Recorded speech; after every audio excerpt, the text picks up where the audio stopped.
Hello, everybody. Enid here. So here is my MBTI story.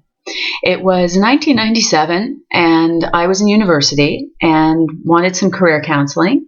So I went to the student center for that. And as usual, I had a bunch of specific questions already worked out that I really wanted to engage with a human about. I wanted to ask someone in the know my specific questions.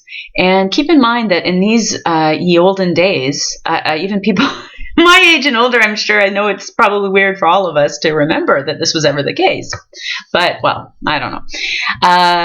But back then, the internet was definitely around, and it was spreading out. But by no means was it taken for granted that every org and business and institution and individual was online at all. It was not. You still had to go to the library and crack a book and so on. You had to get your information that way and from people. That was how you got information. So, so I needed to speak to a counselor to get the answers that I needed. I couldn't go online to get them. And I was raring to go. I was really enthused about interacting with a human for this. So I got there, and I thought it would take one appointment. I'd just go in, I could ask my 3 important questions and spend an hour and get out. But instead, they're like, no. Before you access any kind of counseling, career counseling, you need to do this battery of tests. And then you need to come back and get your evaluation for that. And then you can ask your questions. And so I was like, I was quite annoyed by this. And I thought to myself, I know who I am. I have my questions here ready to go. You guys are supposed to be helping, the student center, you're supposed to be helping the students. I don't know why I have to do this. And, I don't need some test to tell me what I am. And I was kind of resentful of it. Well, did the tests, and it wasn't too painful. One stood out in my mind because it had, I'm the kind of person who's a real champ at doing the Cosmo quiz and getting, it's pretty easy usually for me to figure out when I've been assessed for things, how to get the kind of result that I want, or aim for the profile that I want. But this test was really strange because it had questions in it that I really could not. I was like, well, might as well do as they say and answer honestly and answer off the top of my head, because I can't imagine what the right answer is for this. I just have no idea. It had things like, when the phone rings, what do you tend to do, of the 4 multiple choice questions or answers rather. So I thought I would do it. Fast forward a couple of weeks, I go in to meet with the counselor who's going to answer my questions, and she sits down with me and just dumps this this dossier in front of me of all of the results. And I remember it was quite thick what I got back about the MBTI inventory. And I started to look through it. She started going through the results of the different assessments with me.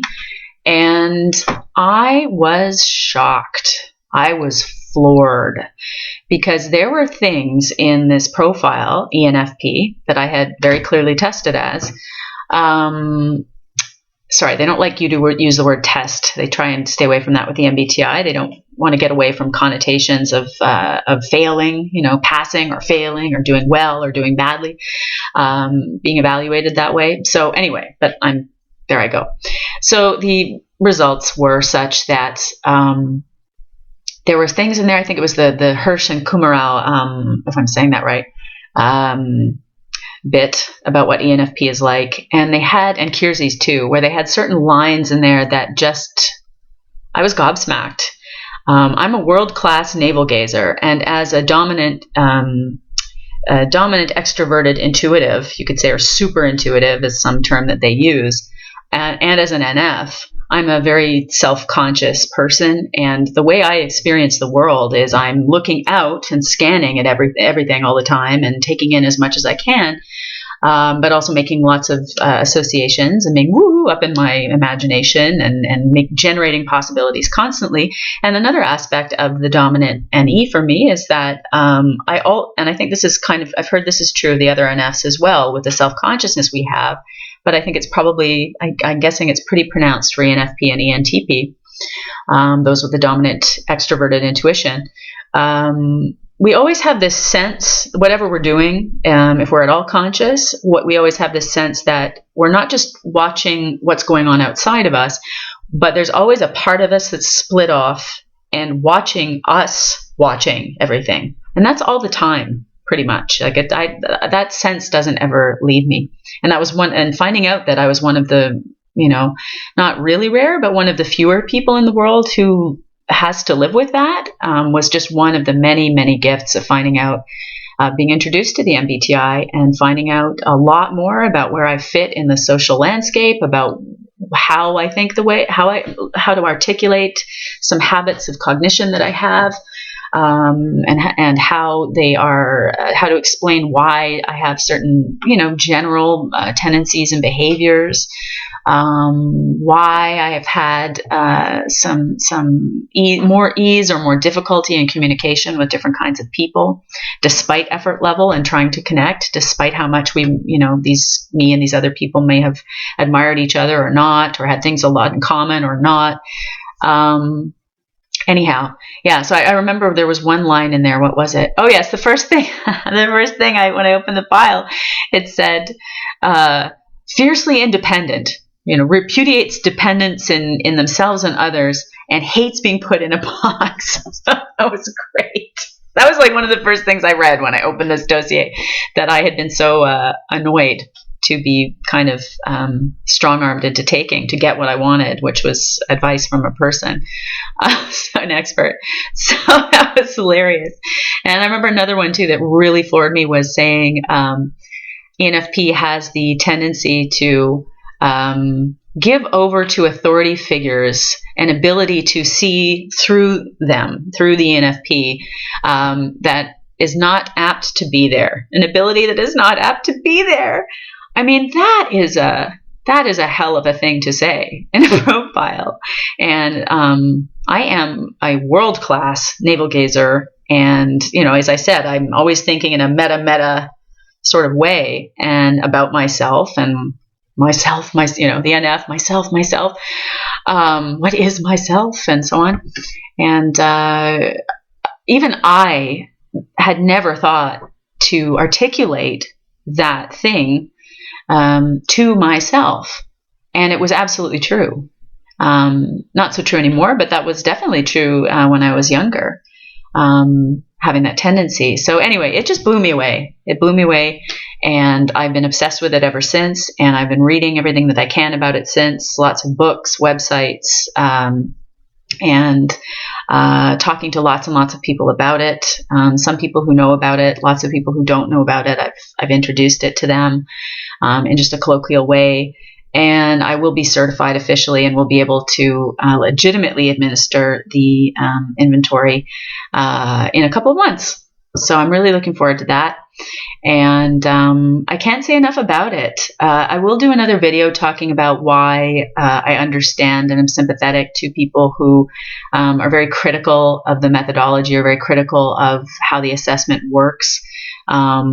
I actually do sympathize with those people, and I have a lot of complaints myself about the actual inventory, but that's for another day going into that. However, I do think, though, that the MBTI does a bang-up job. It can be if you sort of give it all these, supports to help interpret your results and so on, I think it can be really invaluable. And it sure has been in my life. It's really given me a lot of solace and helped me understand myself a lot better.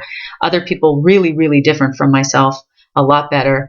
And it's helped me find people in the world that I'm more likely to have, more people that I'm more likely to have a lot in common with. And to sort of think of, when I'm building teams, to just think about character, think about tendencies, think about proclivities, and to sort of put people together in teams and also as a social convener as well. It's been fantastic. And it's given me a lot of comfort because there were some relationships that I've been in.